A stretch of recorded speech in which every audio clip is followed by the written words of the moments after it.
Today we are talking about wellness. Now we're interviewing the coaches.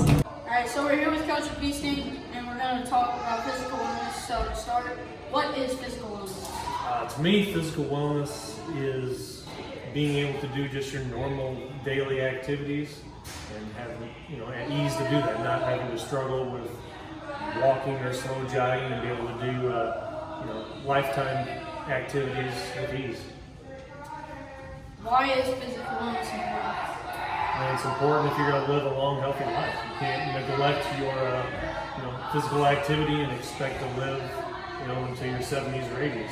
Heart disease risk goes up the more out of shape you are, and I think it's very important to live a quality life.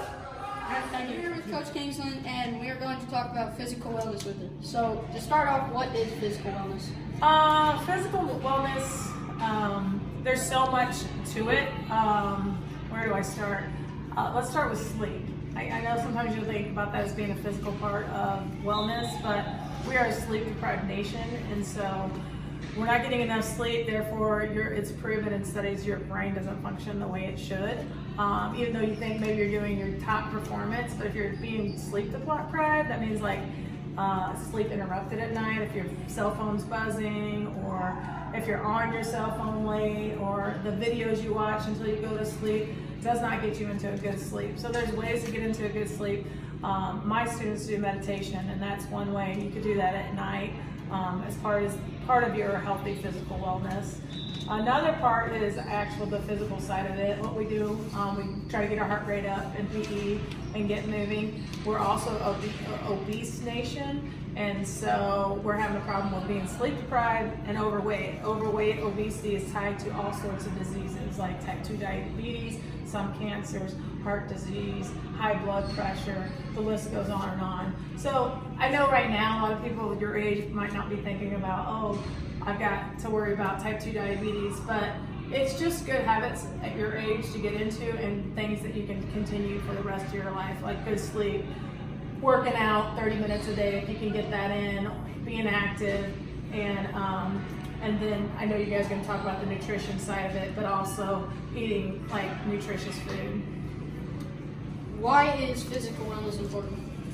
Well, when at your age is important, so you're not obese for one thing, but more of the obesity factor is what you put in your mouth. So if you're running off of Big Macs and fries and Sonic and Taco Bell, that's not very nutritious.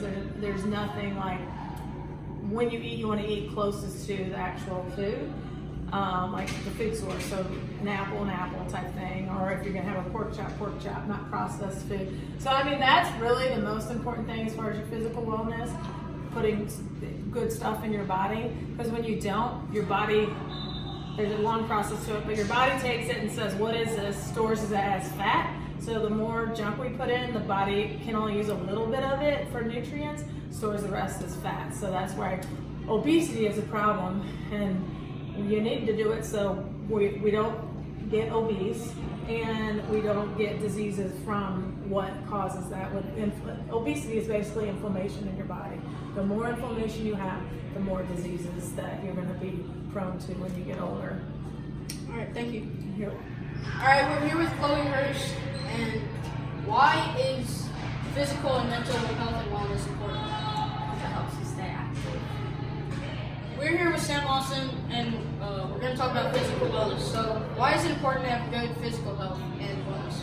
Well, if you have good physical health, it's just better to stay in shape always, be active, exercise, and you'll just live longer all around. All right, thank you.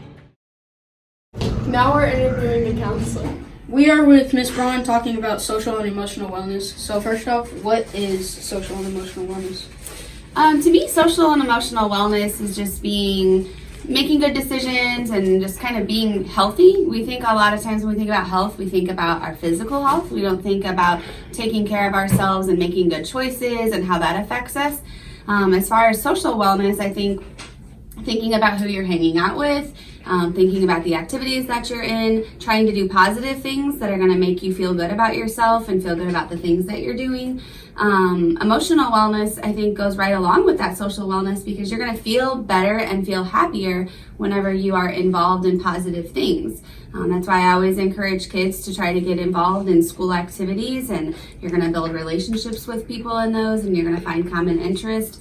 And I think just overall, it's just going to make you feel better. Are you going to have bad days still? Yes, there are going to be bad days, but I think it's all about having those positive things because then it's going to help you whenever you do have to handle those difficult days.